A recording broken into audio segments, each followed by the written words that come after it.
On se cache quoi? Qu'est-ce qu'on se cache? Un couple a un mensonge. Ce couple a un avenir? Est-ce que ce couple a un avenir? Non. Non. Je vais vous expliquer quelque chose. En réalité, c'est que vous ne le savez pas. Notre téléphone portable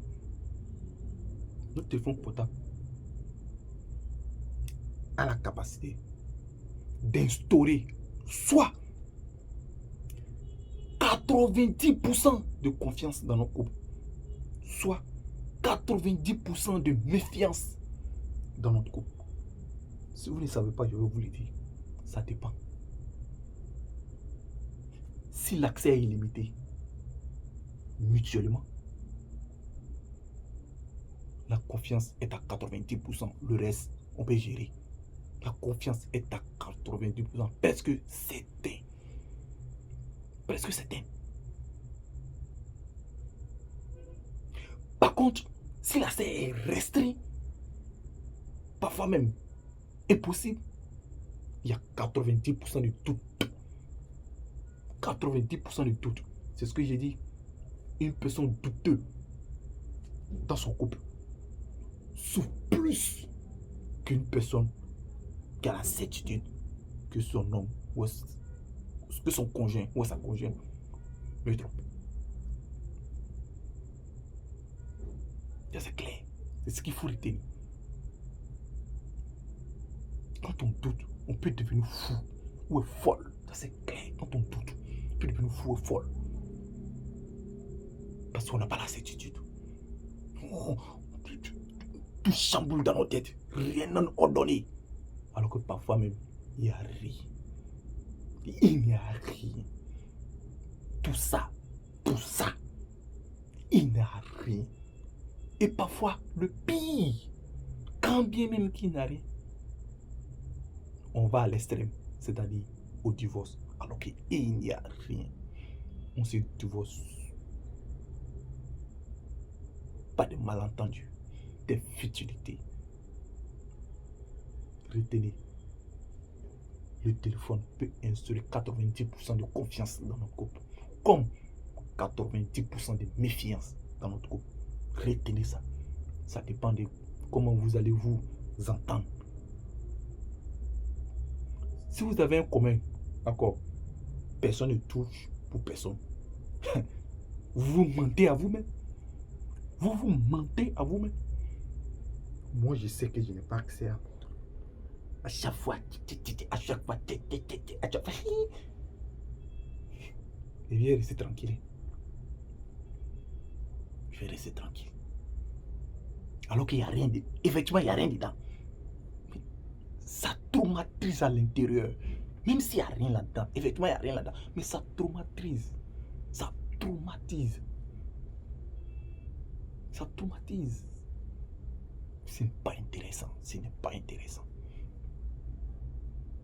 Alors, il faut faire les choses de sorte que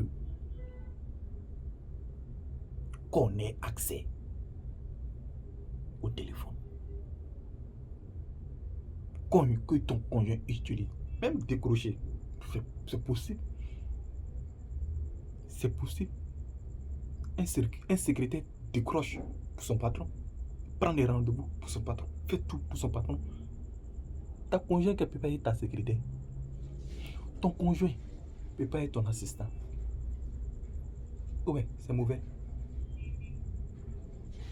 Entre un patron et sa secrétaire, il y a quelle vie privée? Il y a quel secret? Si ta secrétaire est capable de te coucher ton travail, faire des rendez-vous, ton conjoint ne peut pas. Allô, il n'est pas là, ou elle n'est pas là, rappelez dans un minute.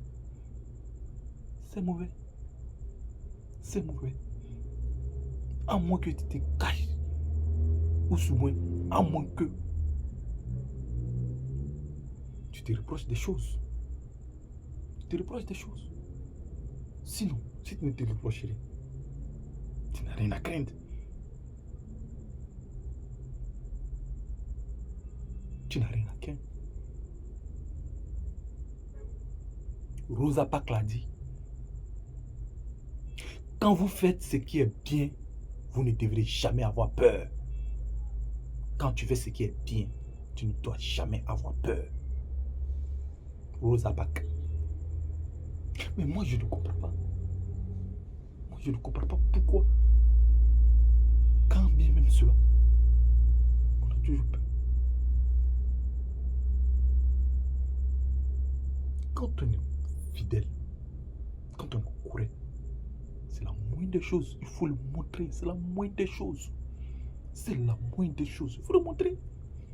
Il faut le montrer. Pourquoi non? Pourquoi non? Il faut le montrer. Il faut le montrer. Évitons de parler de vie privée lorsqu'on est en couple. Évitons. C'est une expression à bannir.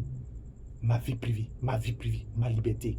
Les deux choses n'existent pas lorsqu'on décide volontairement de se mettre en couple. Ces deux choses n'existent pas. Ils ne doivent pas exister.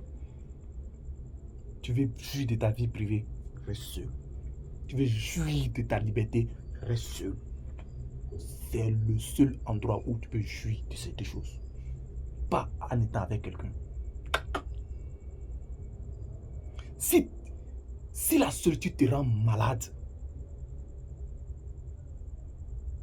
être en couple doit te guérir. C'est clair. Il faut retenir cela. Si la solitude te rend malade, être en couple doit te guérir. Mais on a l'impression que c'est l'inverse.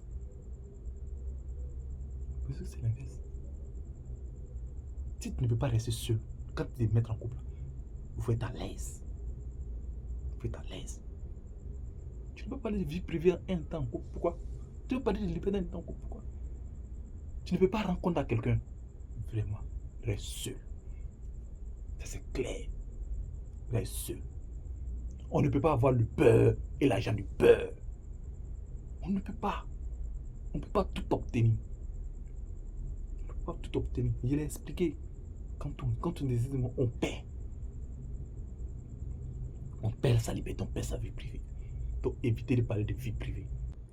Abonnez-vous pour suivre la 5e partie.